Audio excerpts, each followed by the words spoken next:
In our previous chapter, we created a register page. Now we're going to be creating a login page now, right? So let's first go to our route file to create a route for our login page. And after that, let's create a path and element for login. So let's copy this register and let's give path as login. And let's now create a login page. So let's go to pages and make login.jsx and give a dummy component. And let's now import login. And let's now start to create our login page. So first of all, let's remove this and make it a text with color white. And let's import it first of all. And there we go. We have login, right? And now everything is going to be kind of similar to register page, right? So let's make a box first of all for that login card. So let's import box and let's give it a style like in register page. Right, everything is going to be synced like in register. And after that, let's give a heading first as login, and let's style it a little bit by giving size as LZ, and margin bottom will be 6 like in register. And then we'll create a form, and then we'll be creating a vertical stack with spacing as 4. And let's wrap it first of all, and inside of the vertical stack we'll be creating a form control. And inside of the form control, let's make a form label as email and input field for email. And let's copy the form control and let's make a password field. So let's change it to password, and let's change type as password, and this one as password as well. And finally, we'll need a button for login and also for register. If the user has not already been registered, they'll just go to the register page. All right. So we'll just first of all create an account. So it's a button that'll just navigate to the register page. Let's give it some styles. Variant will be outline. Color scheme will be sand. And let's also give a width as full. And that should be it.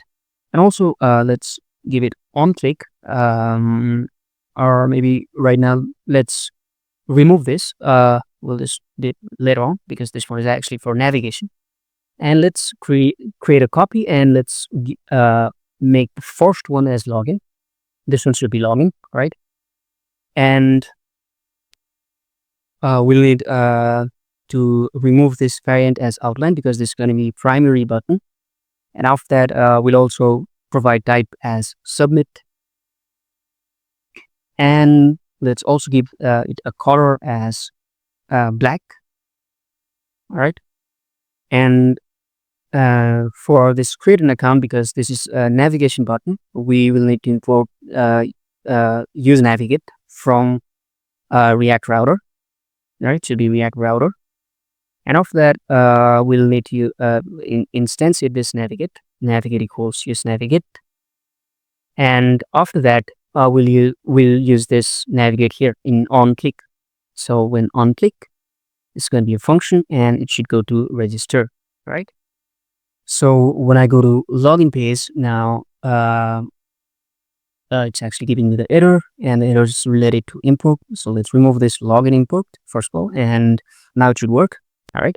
So input is not defined, so it's an actually import error. So let's import it from Choco UI, and now it should work. So we have finally created our login page now, and when I go to register, it should go to register, and when I go to login, it'll go to the login page, right? Now let's create a form validation for our login page. So let's go to our code back, and let's first of all import use form from React hook form. And like we did in register, we'll need to import register handle submit form state as errors and is submitting from use form. And also inside of use form, create an object and use this default values. And let's give email and password as empty. And in the form, we'll need to pass on submit. And inside of that on submit, we'll need to use this handle submit. And then we'll need to provide the function as on submit. And now we'll create a bus by creating this on submit function. And So let's on submit should be a function which will right now just log the data that we get. And now in our form control, we'll need to use invalid to actually check the validation. So is invalid is going to be errors.email for email field, and it's going to be same, but the name is going to be password. And let's register each of our field as well. So it's going to be a spread operator, a register, and the name, email, and comma, and object required email is required, something like that. Copy it out and paste it over here as well with some changes. Should be password, and that's it. And let's also give a form error message to display the error message in case of errors. And let's use optional chaining over here, errors !email !message, and same one in the password field as well. And this one should be password, and that's it. And let's check it out. Let's open up the debug tool, and let's remove that, and let's give the email that you registered before and the password and login. And if we see here, the password is actually empty, so that's definitely an issue. Maybe let's give email again, and let's remove this, and let's first of all remove everything, and let's log in. And as you can see, the form validation is only working for email and not for password. So definitely there's an issue in the password field. And so we actually used email in the password field. So it should be password in the register of password, and this should work now. All right. So let's test it out again for validation, and it's actually working. Now if we, log in again, and this should work. So it's actually working, right? Now our UI and form validation has been completed. Now let's integrate API for login like in register. And this time we should go to login, and the path is users login. And let's now create a hook for login like in register. So let's copy everything from register, and let's now change the hook name to login. And the only change we have now here is the path should be login like that. And let's now use this use login hook in our login piece like we did in the register. So let's go inside of this, and let's first of all we treat muted async as login from use login. And let's use this muted async inside this on submit inside of the try block. So let's await login and data like that.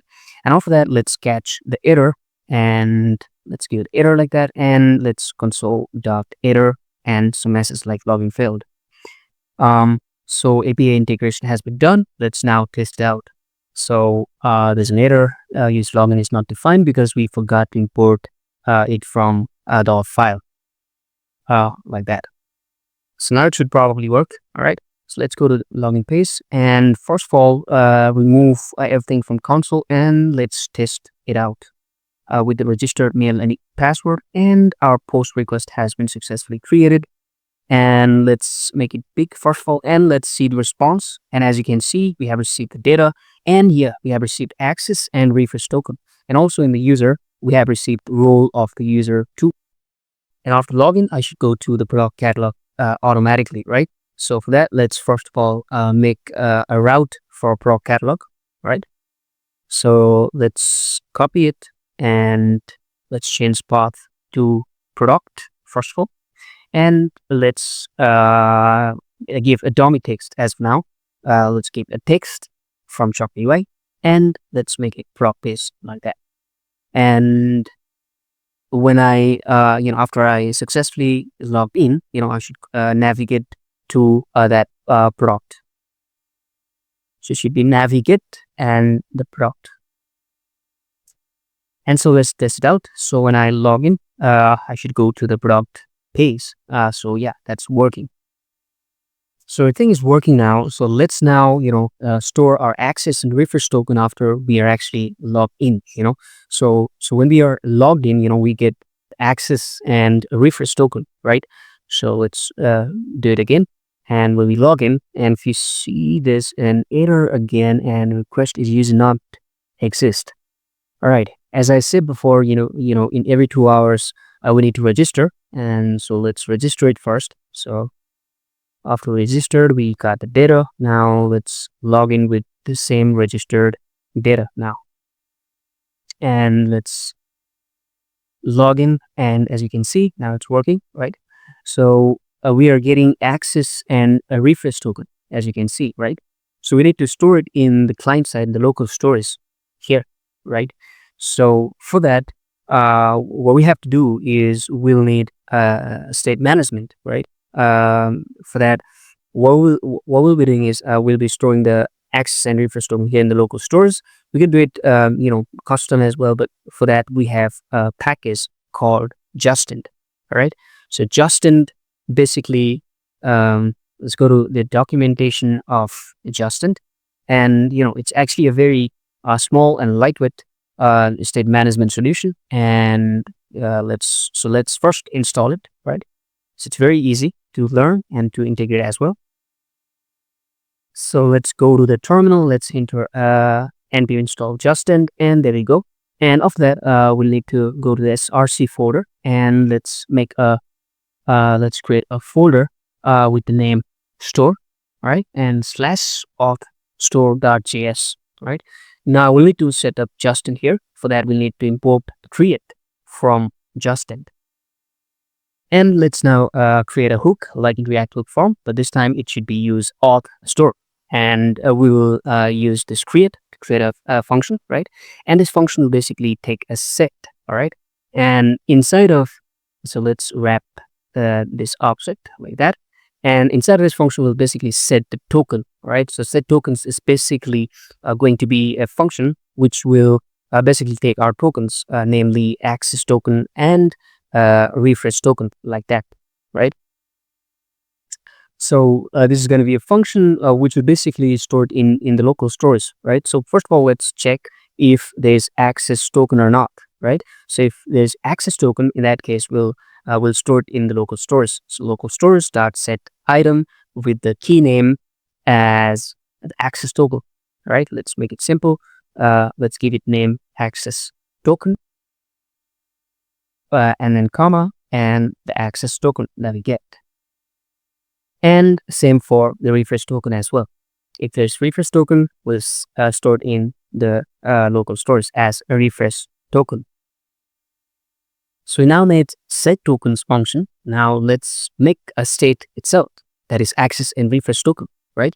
So first of all, let's make an access token, a state, right? And we'll be getting access token from local stores as a name access token, right? So local stores dot get item access token. And if there's not in local stores, then we'll set it as null, right? And similarly for refresh token as well. So let's change this to refresh token, and let's change the name as refresh token as well. And that's it. We just set up our Zustand to use in our application. And let's export it. And also, I forgot to mention, we need to set our token access and refresh token in the set tokens function as well, right? We'll also store in local stores and also in the state of the Zustand like that. And that's it. All right. Now we are ready to use our use auth store in our login page. So what we'll basically do is after we are logged in, we'll get access and refresh token, right? Now all we need to do is after we are logged in, after this await, so let's first make it a response equals await like that. And here in response, we're getting access and refresh token. So let's destructure access token and a refresh token. Access token, key capital, and refresh token like that from response dot data. And after that, we'll be using the set tokens that we just created in the auth store, right? So first of all, let's get it from use auth store. So const set tokens equals use auth store, and we should import from the auth store file, right? And after that, we'll use that set tokens function and set tokens and provide these access and refresh tokens like that. So we did everything for login. Now let's test it out. So let's open up the developer tool, go to storage, in the local storage in this file. So here we need to get access and refresh token after we log in, right? So let's give the credentials that we registered with. So let's give email and password and login, and we should give the validated email. So let's log in. And after we log in, if we go to the post, it's been successful. So if we go to the storage, so we got the access and refresh token there. So we perfectly use Zustand to store GLMT tokens in our client storage. And in our next chapter, we'll be looking at how to make logout functionality.